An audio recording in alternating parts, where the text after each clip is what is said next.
The national champion Florida Gators get their entire front court back, but they've got a massive Walter Clayton-sized hole to fill in the backcourt.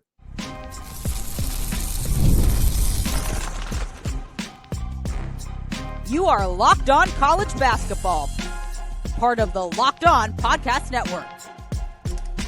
Your team every day. Hey there, what's up? Happy Wednesday. It's October. That is wild. Welcome into the Locked On College Basketball Podcast, the only daily national college hoop show out there. I'm your host, Isaac Schade.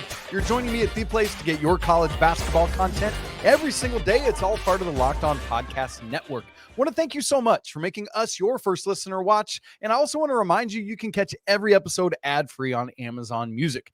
This episode is brought to you by FanDuel. Right now, new customers can bet just $5, and if that bet wins, you're going to get $300 in bonus bets to use all across the app. Go download it today. I want to say a special shout out to all the everydayers here with us. Also, all the great members of the Locked On College Basketball Discord. That thing is popping off right now as we get into the lead up of the season. Links in the show notes. We'd love to see you there.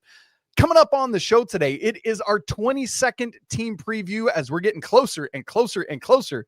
Today, it's the reigning national champion Florida Gators. Going to be a great conversation. If you want to see that whole playlist, I can't point good, but it's up there in the corner on YouTube, up over Brandon's head, where you can find that entire playlist. Speaking of which, joining me from all the way across the great pond that we call the Atlantic Ocean is my good buddy and yours, Mr. Brandon Olsen, the great host of Locked On Gators. Brandon, great to be together, my friend. We're going to talk last season. What a season it was. This season's biggest storylines, personnel, starting five prediction, breakout candidate schedule, and so much more. You got your tea ready over there in England, Mr. Olsen? You ready? I certainly do at 7 p.m. You know what? I'm here for it. As somebody who was born in the great country of England, I wish I was sitting there beside you in the motherland right now. Okay, let's dive right into it. Last season, Florida finished 36-4. All four of those were SEC losses where they were 14-4. Regular season perfect in non-con play. Not a terribly daunting non-con schedule, but still swept through it. Finished second in the SEC, just one game back of Auburn. I think a lot of people forget that Auburn had that stumble down the stretch and Florida almost caught them. 2 seed in the SEC tournament, won that bad boy, beating Mizzou, Bama, and Tennessee along the way. Won the NCAA tournament, was a 1 seed. And B.O., we often say national champions got to survive some close calls. And by my count, 3 big close calls for the Gators. Round of 32, trailed the entire second half against UConn till a Walter Clayton 3 with about 3 minutes to go. Elite 8 against Texas Tech. The Gators down 10 points with 5.5 to go. Down by 9 with 3 minutes to go. Came back and won that. And then national championship game. The Cougs led by 12 points with 15:30 to go. Florida didn't take their first lead until 46 seconds remained in the national championship game. My man, the Gators skated by, but they are the reigning national champs.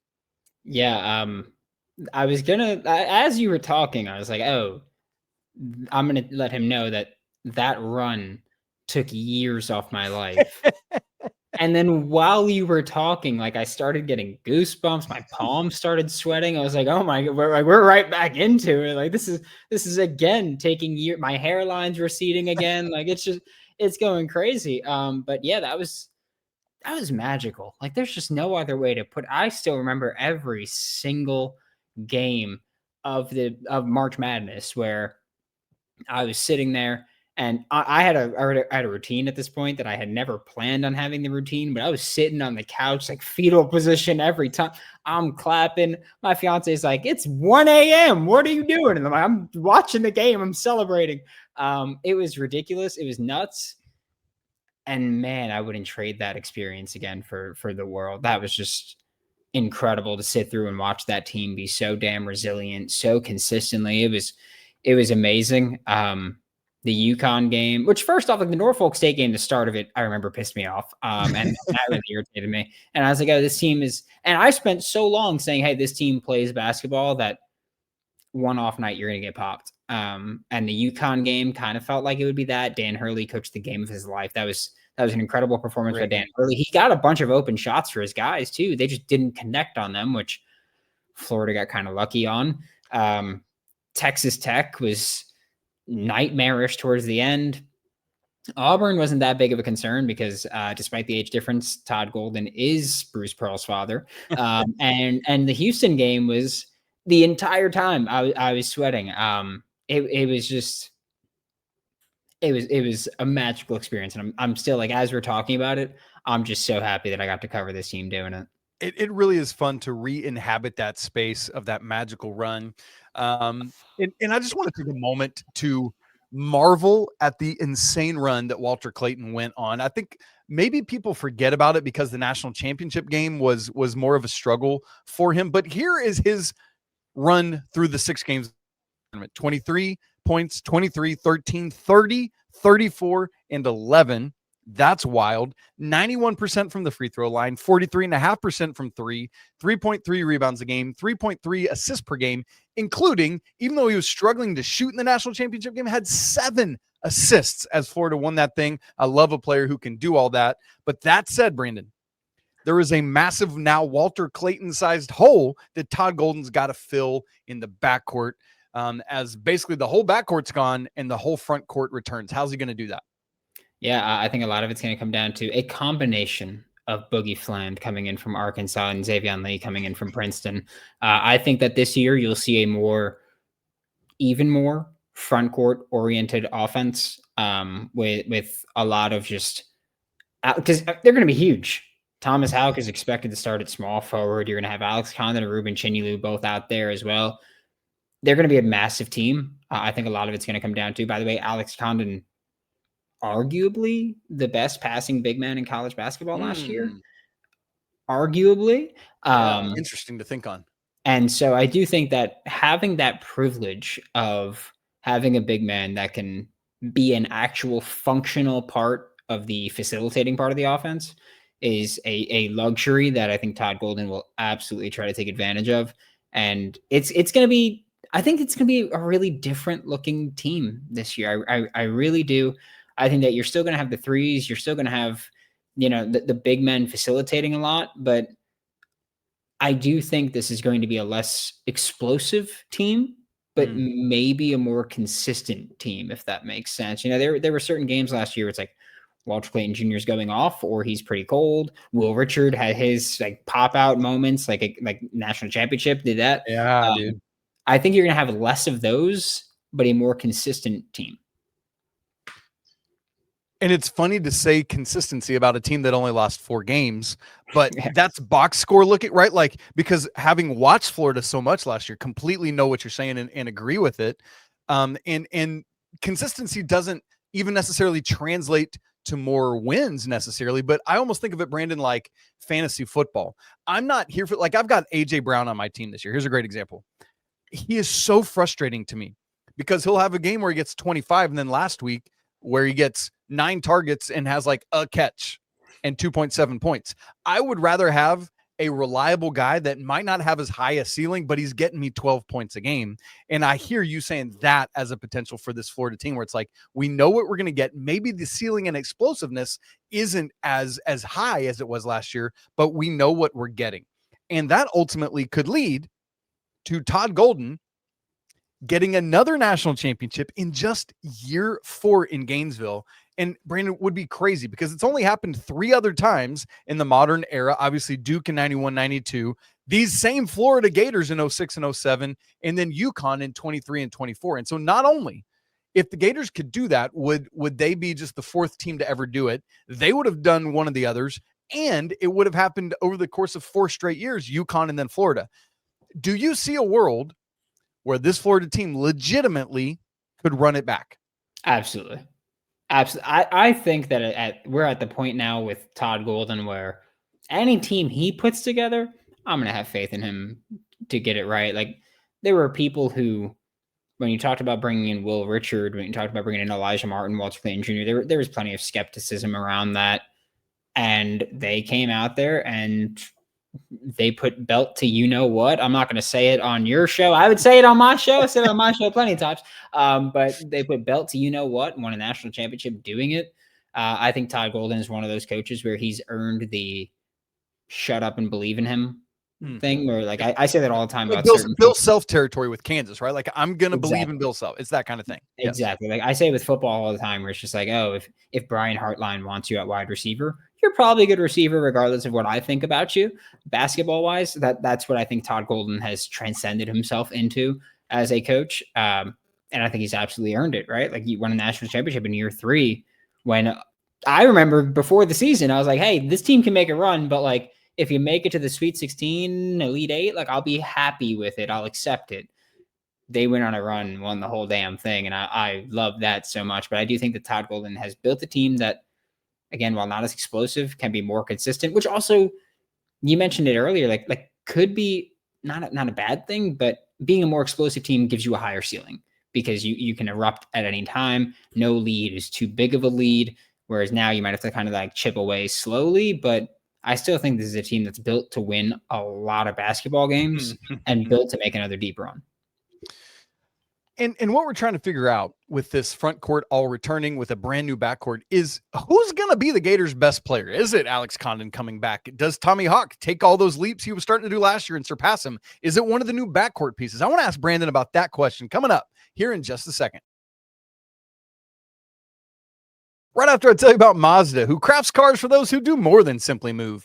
Mazda delivers confidence with every single ride, with more IIHS Top Safety Pick Plus awards than anyone else as of August 25. From footwork to breathwork, athletes sweat all the details. Mazda brings that same level of intentionality to how they craft every single model. You can feel that incredible Japanese craftsmanship in every detail, from the metallic accents to the available Nappa leather upholstery.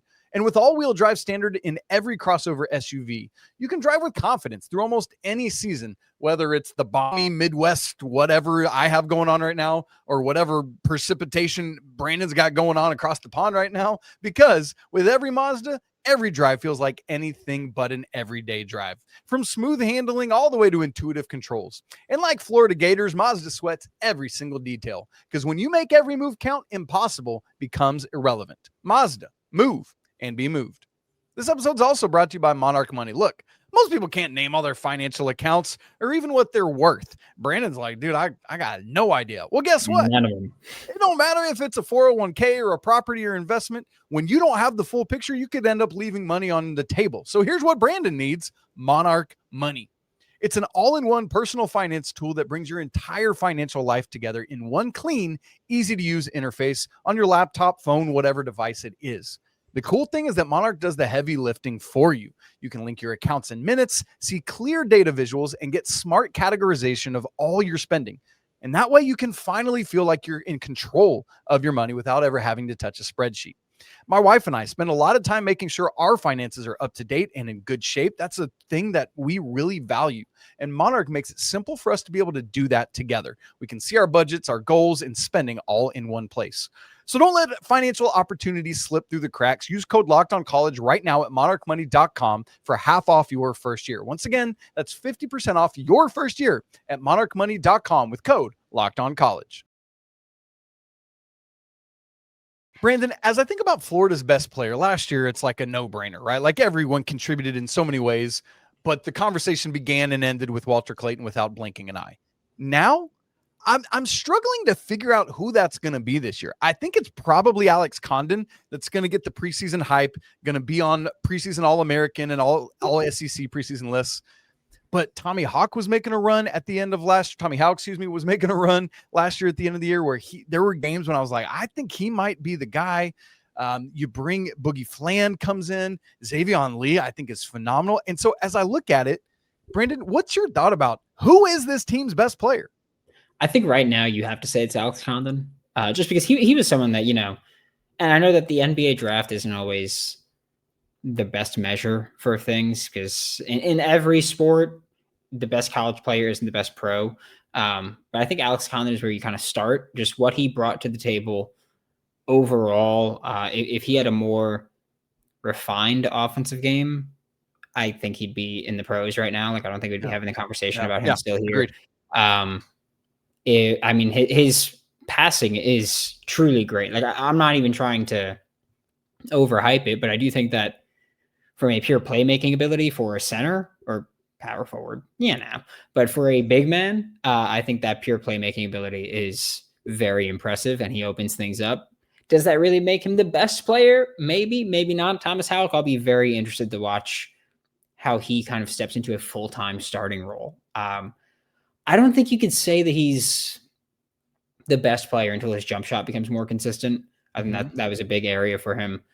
He's expected to start small forward, pretty big small forward. I don't know how that'll translate long-term there.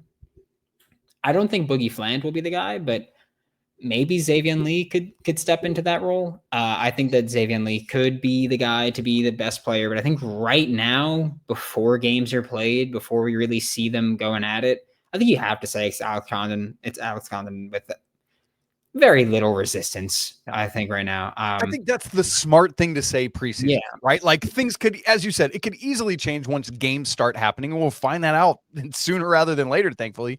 But I think you're right. I think that is the smart call to make right now as we sit here on the first day of October, right? You mentioned it just now, and I want to go ahead and ask Xaivian Lee. I was enamored by him when he entered the transfer portal this offseason. Brandon did so much at Princeton these last couple of years. Let me just remind people of his numbers last year, because it was insane. 16.9 points a game, 6.1 rebounds, 5.5 assists a game on compared to just 2.2 turnovers. So a nice assist to turnover ratio. Shot 36% from beyond the arc, 78% from free throw. I mean, like, the question always is, though, for people, how does it translate from the Ivy League up to the SEC? Brandon, do you have any concern about that up transfer capability from him? Yes and no, a little bit. I'm not as concerned with the playmaking ability. I think that he'll get less open looks from three, and I think that he's probably going to be asked to shoot a little bit more. But I'm not too concerned with the playmaking ability. I think that's instinct and just pure skill there. But you're going to get less open looks from three. But also, when people always talk about, like going from the Ivy League to the SEC, the competition's more stiff. But your surrounding talent is also vastly improved to what you were playing with at Princeton. And I think that does help in certain areas. I do think that Xaivian Lee is part of the reason that I say I think this team might be more consistent, because I think part of the plan is going to be getting him into the paint, letting him dribble, drive, penetrate, and try to make some plays. And I think that that'll help this team overall, maybe slow things down, maybe just become, again, a more consistent offense. But I mean, look, let's be real. One of the things that everyone's going to compare him and Boogie Fland to is going to be, are they Walter Clayton Jr.? And the answer is no. Like, the answer is no. No one's Walter Clayton Jr. But can you be a starting impactful guard that's going to contribute for this team? Hell yeah. He's going to be. So I don't have that much of a concern about his ability to contribute there. I do think that he does a great job of drawing fouls, which I would love, provided he makes the free throws. He's I'll say good, not great free throw shooter. I think he shot like career just shy of 80%. Right. Yeah. I'm right with you. It's not automatic, but it's somebody you trust late in the game. Definitely. Yeah. And especially when you're if you get to the line frequently, you're going to miss a few, but you're going to convert a lot, and you're going to get free points. And I don't know, maybe this is me being, I don't know if you want to quantify this as me being a jerk, but like, I think there's a big benefit of just getting guys in foul trouble, where I'm like, hey, even if you're like, going 4 for 5 from the line, which still very good, but if you're getting their players in foul trouble, that just makes everything easier for the rest of them. So I think there's a big added value there, where you lose some of the explosive ability that a Walter Clayton Jr. brought to the table, but you bring some consistency and you bring some more reliable. I don't know if reliable is the right word, but you raise the floor, but you lower the ceiling. Yeah. And when you think about the front court that has, like, you've got all of those fouls to give to eliminate other people. And if both Boogie and Xaivian are getting into the lane and drawing fouls that way, then that's in good shape. And I think you make a good point. It's like, as he transfers up, yes, the competition level comes up, but so do his teammates, right? Like he's got more talented teammates around him. Not massive, but good positional size at 6'4" for Xaivian Lee. And so I think it should be in good shape. We've already mentioned Boogie Fland. The other two transfers, AJ Brown coming in from Ohio. I think that he'll have some time and a role on this team off the bench. Alex Kovachev coming from Sacramento State. I think less so. Brandon, I know from our conversations you would agree with me there. The other returners, just to make sure we've mentioned everybody, Alex Condon, Micah Hanlogton. I don't know that we've said his name yet, but he's the fourth member of that returning front court rotation. Ruben Chinyelu. Also coming back, Urban Klobsar. Love him from last year. Isaiah Brown. And look, can we just put this to bed, Brandon? Everyone always wants to know about Olivier Rioux, the 18-foot, 2-inch young man from France that I feel like every couple of weeks somebody stumbles on him on Florida's roster, knows I cover college basketball, is like, Isaac, Florida's got a 7'9" guy. Yes, I know he's never going to play. Can we just put that to bed, Brandon? Will he be part of this rotation? Yes or no? I don't want to say he's never gonna play, but in this year, like he's not. Yet. Will he have any sort of meaningful role on this year's team, in your opinion? No, two reasons. One, I think it's very indicative of his where he's at right now. That in March and April during the tournament, that Todd Golden was like, yeah, we don't expect to see him much. It's going to be really tough for him to find playing time next year as well. But also, you've got Alex Condon, Micah Hanlogton, Ruben Chinyelu all back.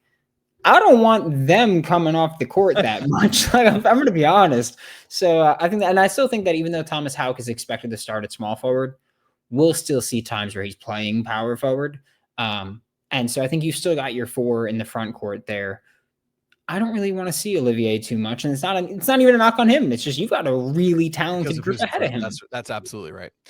The freshman coming in, CJ Ingram, a 6'6" guard, legacy guy. His dad was a tight end at Florida. And then Alex Lloyd, another 6'3" guard. And so really good stuff there, and going to need those guys to really help fill out that backcourt. We feel so solid with going to be, because again, you lose not only Walter Clayton, the 18th pick of the draft, but Denzel Aberdeen off to Kentucky, 2 matchups with them. We'll talk about that in a little bit. Elijah Martin, the 39th pick in the draft. Will Richard, the 56th pick in the draft. Sam Alexis is off to Indiana, and Kublikas is off to Pacific in the West Coast Conference. So Brandon, you've mentioned it a couple times with Houck probably being the starter at 3. In your mind right now, is it as simple as Xaivian Lee, Boogie Fland, Houck, Condon, and Chinyelu? Like, is there any more conversation to have about the starting 5 beyond that? Do you think Hanlogton will challenge for it at all, or is it just it's those 5? Let's set it and forget it. It's those 5. I don't even think. Yeah, I don't think you need to have any other talk about it. It's those 5 are going to be the guys. Hanlogton will probably be first off the bench coming in, but it's going to be those 5. And so maybe that's the bigger question then is, what is the depth rotation beyond those 5? Brandon, who do you see as, in addition to Hanlogton, as the key contributors coming in off the bench?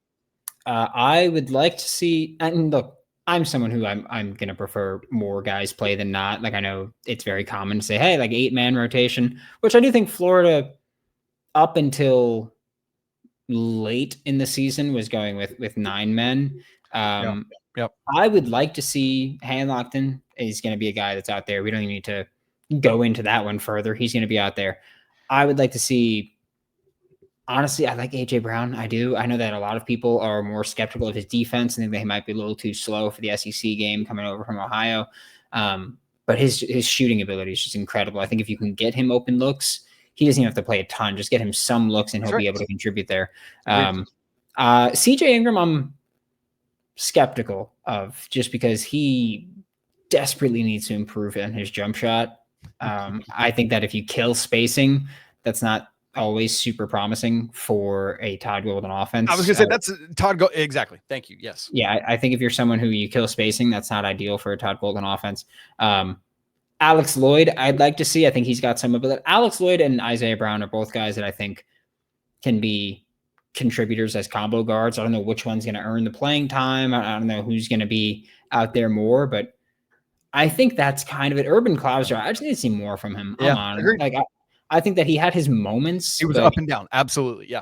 I think that he had more down than up when it mattered most. Like, I think throughout the course of the season, it was pretty even, but I think he ended the season on a really down note. And that puts a little bit of a sour taste in my mouth about his play right now. Yeah. But overall, I think that's your rotation. Yeah. And somebody, like, it can't be all Lee and Fland, right? Like, somebody's going to have those minutes in the backcourt, and we'll see who can grab that. Last question for you, Brandon, before we move to the schedule. Who do you see as a breakout candidate for this team? Somebody that's like, whether it's like, yes, look, I know Xaivian Lee scored a ton at Princeton, but nationally, a lot of people don't know about him. Or like, I know we've been talking a lot about Houck, but technically he wasn't scoring 10 a game last year. So typically your breakout definition is fewer than 10 points a game. Who would you go with as like, this is the dude that's going to break out this year? I think I'd go with Xaivian Lee. Thomas Houck, like, I don't know what he's ever going to score, but I know that he brings a ton to the table. I just don't know how what his looks are going to look like. But Xaivian Lee is someone that I do think, again, he's going to have better talent around him than he's ever had. And I think that's going to really open up everything. Like, yeah, he might score more. He might score less and get more assists before. I don't know what it's going to look like exactly, but I do think he's in a better situation than he's ever been in. And I don't think you can overstate what a supporting cast can do for a ball handling guard. Like, I think that's huge for him. So I think Xaivian Lee is the guy that I would talk about. If we're talking about breakout guy, I think it's going to be him as the leading guard on potential back-to-back team. Dude, I'm so intrigued to see how the two of that, how he and Boogie work together in the back. Like, that's one of my maybe most interesting storylines to watch ahead of this season. And honestly, how at the three? Because if he can't do that, you're going to have a whole bunch of other stuff to figure out where the minutes come from and all that. So really interesting. Now, a reigning national champion with a great roster back, you expect a tough non-conference schedule. And I'll tell you what, Todd Golden and his staff have done exactly that. We'll look at it and make some season predictions in just a second. Right after I tell you about FanDuel. The NFL season is here, and FanDuel has an offer that you don't want to miss. Right now, new customers can bet just $5 and get $300 in bonus bets if you win. That's right. Pick a bet, put down $5, and if it hits, you're going to unlock $300 in bonus bets to use all across the app. And when you use FanDuel, whether that's parlays, player props, even jumping in on the action live, it makes watching football even more exciting since you've got a little something riding on the action. Whether you're a casual fan or maybe a dork like me and you love diving into the stats, FanDuel makes the game day experience so much better. We're talking Florida today. Right now, they are tied for the fourth best odds to win the national championship at plus 1,700. The conference champion odds just came out on Tuesday. Florida, the favorite to win the SEC at plus 230. So what are you waiting for? Check it out right now at FanDuel.com and download the app today and get started. This episode is also brought to you by our friends at Square. You need to know that your favorite neighborhood spots run on Square. There's certain businesses that truly make the neighborhood feel like home. Whether it's the local sports bar that's always packed on game day, whether it's the coffee shop that knows your name and your order by heart when you walk in the door, or that corner deli that's been serving your community for decades, man, these are the places that bring people together. And when neighborhood businesses thrive, the whole neighborhood together thrives. What does that look like? Well, spending money at one of these businesses doesn't just support the business, it supports the people behind it and the community around it. Those local spots are what make the neighborhood feel like home, and so many of them run on Square. Square is a proud partner of more than 4 million neighborhood businesses around the world. You can go to square.com/go/locked-on-college to learn more. But before you do, go support your favorite neighborhood spot. You're going to be happy you did. Square. See you in the neighborhood. Let's move now to talking about the schedule, BO, and the SEC. 18 conference games. That means we get 13 non-con games this year. Next year, it moves to 32 total in the regular season, so we'll get 14. But this year, it's 13. And as I said, a reigning national champion that's got a lot back, you want a tough non-con, and here it is. Florida playing 7 of their 13 non-con games against high major competition. That is truly, in my mind, worthy of a team of this caliber. Let me just lay out those high major games. Monday, the first game of the regular season. This is what we beg for all the time. High level games on day one, and we're getting it in Vegas, where Florida is playing Arizona. This is fun. It's on TNT. Get used to that with the TNT not having the NBA anymore. Next kind of big time game. We're staying in the state of Florida on Veterans Day, Tuesday, November 11th against Florida State. Couple days later, Sunday, November 16th, against Miami down in Jacksonville, brand new coach at both of those Florida schools. Thanksgiving Day, I love this, against TCU to kick off the Rady Children's Invitational in San Diego. The next day, Black Friday, against either Providence or Wisconsin, same event. And we got a string here because the next two games, Tuesday, December 2nd, at Duke in Cameron Indoor Stadium for the SEC ACC Challenge. I cannot wait for what was almost the national championship game. I was going to say, I thought for sure they were going to meet. I thought, I don't know, a bunch of Duke fans told a bunch of Florida fans, hey, see you on Monday. Meet us there. Yeah, they said, meet us there. This is the Duke Invitational now. Meet us there. Man, what happened, Duke? They got Houston. That's what happened. And then a week later, on Tuesday, November 9th, UConn and Florida in the Jimmy V Classic in MSG, essentially a home game for the Huskies, if we're being honest there. And then interestingly, that's it for the high major competition, because the rest of December, Florida gets to kind of pack it in, play some bye games, and kind of really finalize that rotation before getting into SEC play in early January. Brandon, I love this non-con, man. What do you make of it? I love it so much. I know that people hate the possibility of, adding losses, and in every sport, they hate the possibility of adding losses. I don't care. I prefer a tougher schedule. If you're a good enough team, you'll win those games anyway. So I don't really care about that. Florida State, Miami, hate them both. Can't wait to beat them. Looking at the Thanksgiving, Black Friday games, I love those invitationals. Something about them, just like, it's chaos. I love it. It's a ton of fun. Duke, I'm looking forward to, because, again, Florida was supposed to play them in the national championship, but for some reason, Duke just didn't make it with Houston, which I don't know. Florida seemed to beat them. So interesting with Duke. And the UConn game, I can't wait for it. I think that the game last season in the tournament was incredible between Florida and UConn. I thought that was a great game. Again, Dan Hurley, I think, coached a fantastic game. It was just like, again, if guys hit their shots, UConn wins that game. Dan Hurley was drawing up plays. He was getting guys open looks against this defense. They just didn't hit. MSG, you mentioned, basically a home game for UConn. Also a homecoming for Boogie Fland. That's a great point. Really interested in that one. Another non-con game that doesn't really, it's not a big game, and Florida should win it easily, but versus Colgate, Dave Klatsky, who got hired by Florida this past offseason, has history with Colgate, so looking forward to that one.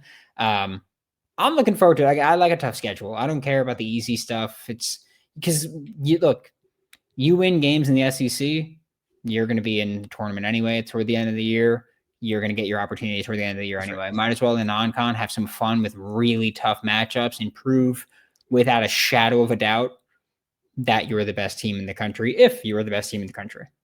And that's the great thing. The selection committee is using a lot more advanced stats now. So even if you have a couple more losses on your resume, they recognize why that is, and because of the level of competition you play. And so, yeah, I'm not concerned with that either. I was looking up while you were talking, Brandon. Last time Florida and Duke played in Cameron Indoor Stadium was the 98-99 season, a game Duke won 116-86. So Gators looking for a little bit of revenge there. Should be a lot of fun.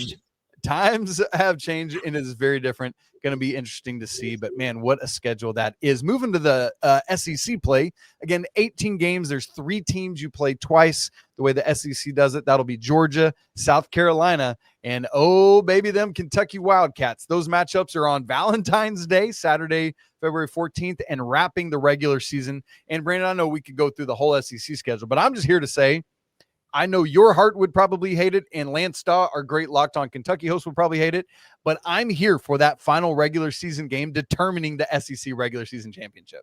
Oh, yeah, no, that would be a killer for me, especially because, I don't know, maybe it's me being a Florida Gators fan and being hurt plenty of times, but I'd be like, Denzel Aberdeen's going for 40 in that last game. I'm like, that's exactly how that would work out. I know it already. It's weird. I wish the best for him, but it's really weird that he just didn't have a coach that believed in him at Florida, even though he was taking the free throws to maybe seal the national championship. But you just hate not having a coach that believes in you. That's really, really interesting. It is so weird to me that he would have had so much opportunity. It was an odd move to me But yeah, we'll see what happens with that. So Brandon, all that said, give me your thoughts on where Florida finishes in the SEC race, and then let's talk records. So, but let's start with where do you think Florida finishes in the SEC this year? Top 2 again. Yep. I think top 2 fair. Kentucky, I expect a lot from this year. Those to me are clearly the top 2 teams. Yeah, I agree. And I am going to have Florida is my number 1 team with that great push from Kentucky, but I just think the experience that Kentucky is going to be a phenomenal basketball team, but I think Florida's experience wins out with it. So, BO, we've got 13 non-con games, 18 conference games. What would you look at as a record for Florida heading into postseason play? I think I'm going to say if you can go 11-2 in non-con, that'd be fair. I wouldn't be too brutal on that. And look, like I know that they'll go, 12-1 or 10-3, and people be like, "You idiot!" It's like I don't really care about that. You missed it.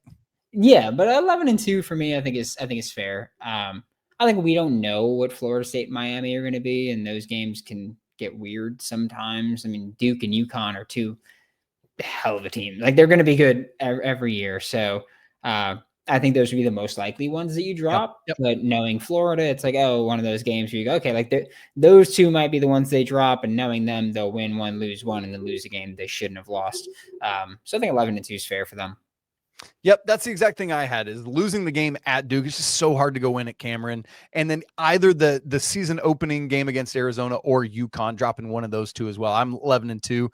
Funny enough, I've got Florida the same conference record as last year, 14-4.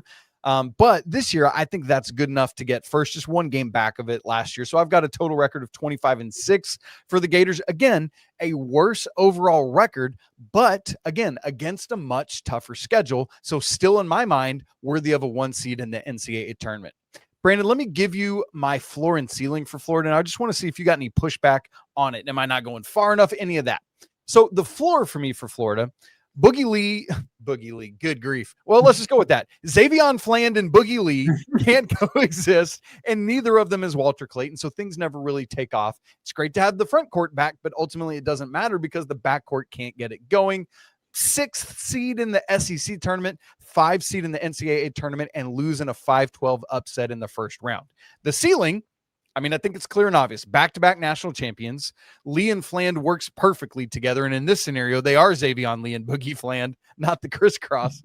It works perfectly. It meshes well along with that returning court. Todd Golden presses all the right buttons, has the right depth behind that starting lineup. And ultimately, it's an even more impressive year than last year. Brandon, obviously it can't get higher than that ceiling, but are those a fair floor and ceiling in your mind? I would put the floor a little bit higher. Okay. Maybe that's the homerism, but the way that I look at it is just, I think that this front court would be good enough to, even if the offense does have issues, the front court would be good enough to get you extra looks with offensive rebounds, protecting the paint. Great point. And handling their own down low, where even if your offense, isn't as efficient, you just get yourself more opportunities. And I think that would be an important part there. I think that you've got, some guys that are going to come off the bench and be able to make an impact there. If CJ Ingram does genuinely crack the rotation, I think he's just going to be hell to deal with on defense. And so I would look forward to that. But ceiling, yeah, back-to-back national champions, of course, is the ceiling. But also when I say the floor would be higher, I'm not like, the floor is 3rd in the SEC. Like I'd say, 5th in the SEC, just slightly better. So that's it. I don't think you're off on that at all. Last year, Florida was 13th in the nation in offensive rebounds per game, but amongst high major schools, only A&M, St. John's, and that's it. So 3rd in the nation amongst high majors in offensive rebounding per game last year. So Brandon's got something there with that about the front court. Let's make NCAA tournament projections and get out of here. Give me a seed you think the Gators are going to get and what round they will fall in. Or not fall if they win 6 straight again. I was going to say, it's 1, and you're out of your mind if you think I'm coming on this show and saying anything other than going back-to-back. Yeah, that's going to be my projection because, and when I talk about projections, I mean, that's my expectation. That's it. That's where we're at. You just won the national championship. My expectation is you go out there and do it again. So I'm going to say first seed or one seed. I don't care about necessarily being first overall, but one seed. One of those top four. Yeah. Yes. Back to back. That's the goal. That's the expectation for me. I love it. I love it. Lean into it. I'm going to one seed as well. And I always do my NCAA tournament projections a little different than that. So hear me when I say Elite Eight, but I'm looking at that as like the expectation for Florida. And it's like anything short of that is a disappointment. I think if you lose in the Elite Eight and you don't make a Final Four, yeah, maybe in the heat of the moment, it's a disappointment, but still it's like we won a national championship and then made the Elite Eight the next year, right? And so I think that's great. And then because of the crapshoot of the NCAA tournament, it's so hard to project Final Four and national championship. But again, I think that is a very realistic goal for the Gators to attain to. But again, I think it's Elite Eight or bust kind of mentality in my mind with it. And so that's why I fall a little bit short of you, Brandon. Yeah, that's fair. You're dead to me, but that's fair. That's I love it. Well, hopefully we can find ourselves alive again. Your dog clearly hates me as well. I apologize, Pooch. What's your dog's name, Brandon? It's a cat. Her name's Tapioca. There we go. There was no way that was not a dog barking. I need to be honest with you. That was me knocking over a charger. All right, fine. Fair enough. Man, Florida Gators going to be a great season in Gainesville under Todd Golden. For Brandon's sake, hopefully much better than things are going on the gridiron right now. And I apologize for pushing you while you're down. But hey, it is what it is. Folks, if you don't already follow Brandon's great work on Locked On Gators, make sure to go check that out on audio and video right now. Support his work and make sure you're following along in the lead up to the season. Even if you're like a Knowles fan or a Hurricanes fan and you just want to hate watch or hate listen, go ahead and check it out there as well, because he welcomes all comers. If you've not followed us on Locked On College Basketball, make sure to subscribe as well. And if you're not in the Locked On College Basketball Discord community, we'd love to see you there. As always, I want to say apologies to the Lawyer family. Cheers to the Wild Pope. Shouts to the McBruins. And until tomorrow, peace.